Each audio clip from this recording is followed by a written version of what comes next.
know what you're thinking. Mr. Cole, I really want to do like some simple harmonic motion, maybe Hooke's Law, pendulum stuff, but I don't want to use the old ways with like stopwatches and stuff. I want to use like some cool new tech and knock this stuff out. Turns out I got just the setup for you. Check this out.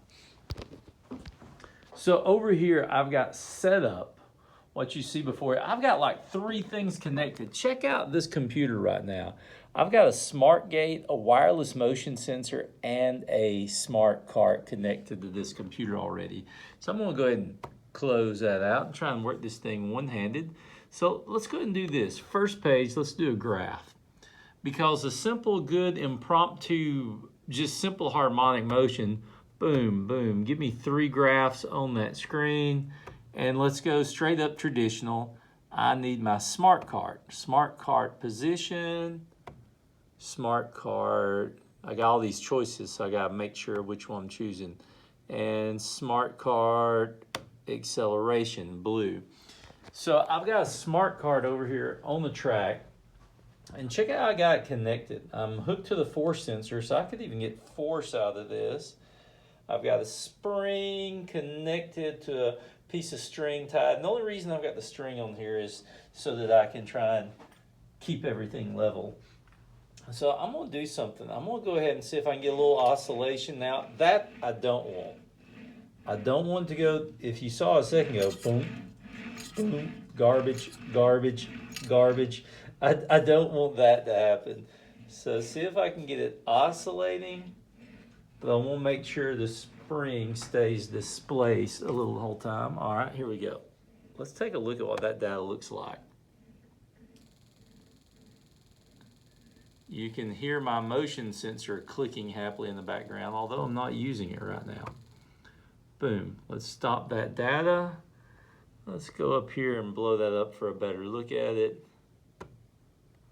And boom, beautiful simple harmonic motion data. I can go add a multi-coordinate tool, and then I can use that multi-coordinate tool then and find out some very interesting things, like for example, when my velocity is 0, I'm at a maximum displacement, and my acceleration is in the, anyway, you know the science and all this. So that's pretty cool. You can also use a delta tool up here. Add delta tool. I could use my delta tool then to go in, let's say, peak to peak. So I could find the spot, add another, and now I can find, and this is what's so handy about this data. So if I was trying to like find the period of the oscillation, except for the fact that my mouse is acting completely weird, I like using my arrow keys. Boom. I could now go in and 1.250 seconds. I could quickly find the period of oscillation of this thing. Now, let's say we want to do a pendulum as well. So I'm going to add a new page. And I got a couple different things here. So I've got a pendulum clamp set up, old school style. The only thing I'm doing that might be a little bit odd is I'm actually using like the string. This is just some extra hanging off to the side here. Get that out of my way.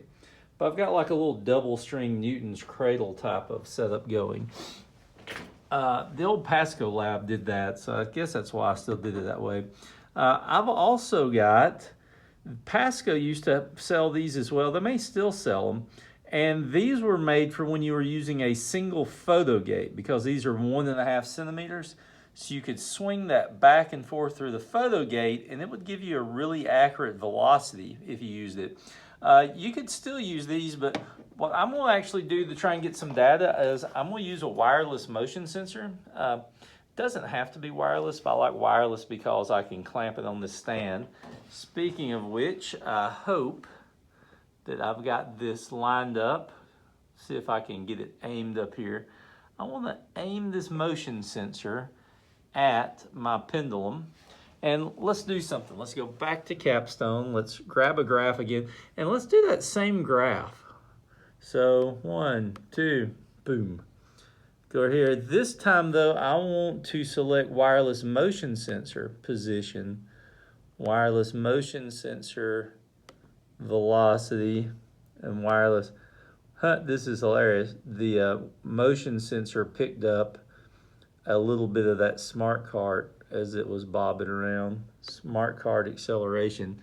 So there is a sideways view, a random smart cart. All right, let's see if we can do better than that. I actually want to use the motion sensor to look at this pendulum. So we're going to find out if we're somewhat in the field of view. We need a smaller, we don't need it to swing big. One, the pendulum equation doesn't work, but I want to keep it within the view of this motion sensor. So I'm just going to give it a very small displacement. Now let's see what that motion sensor does if we click on it now. As we click on it now, I love technology. There's that pendulum swinging, and look at that data. Boom. And so now we can do the same things we did before.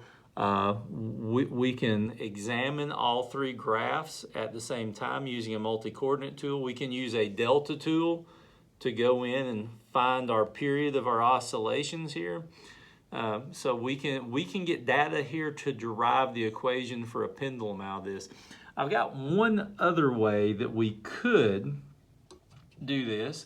Instead of using a motion sensor, we could use, I like this, a wireless smart gate. And by the way, if you're wondering why I didn't use this with the motion sensor, having these sharp edges gives you like a little weirdness in the data while it swings. But now this works really well with one of these. This is a Pasco wireless. I'm gonna see if I'm actually, yep, I'm hitting. Now, this is why I'm using one of the Pasco wireless photo gates. It's actually got two photo gates built into one. And so the neat thing about that is I don't have to know how big the object is. And so since this object is round, just the fact that it's blocking the two gates will give me data because the computer knows the distance between the two gates. Matter of fact, let's give it a little extra bump. So it'll be swinging over there. And let's add one more new page to my capstone readout. One more new page. Let's do a graph again. This time though, let's go over here. And let's select Smart Gate. We could do, I'm just going to do speed. If we do velocity, our graph is going to be like 1 over, 1 below, 1 over, 1 below the whole time, a positive and a negative. So let's just do speed. And let's go down here and see if it clicks a little better this time. And notice I'm getting some readings. And so it's not a very dramatic graph here, but it still would give us, and we actually get a little bit of slowing down when we look at it all blowed up. But now here's the thing, guys. Look at these values. 0.316, 0.308. We're pretty small range here of displacement. We could also, so we could use this, we could measure, same thing, we could measure the period between these readings if we wanted to. So I'm gonna try one more thing. I'm gonna move this just, it's gonna be hard to do one-handed, but I feel like I could be just a little low. Dramatic YouTube-isms here. Let's see if I get any better data if I adjust this. I'm wondering if it was getting in the gate good. So one more trip, back and forth. All right, here we go. Let's see, I was really hoping better data. You can hear my motion sensor. Yeah. It's kind of funny how we get that little stair step effect. That's the first time I've ever looked at it this blown up before. But again, our datas are all ranging between 0.36 and 0.39. We could easily find period from this data. We could even try and do conservation of energy or something as well if we wanted to try and measure the angle on that string, which we could easily do. But anyway, guys, there's several different ways we can do some simple harmonic motion pendulums using some of our cool Pasco equipment. Anyway, deuces.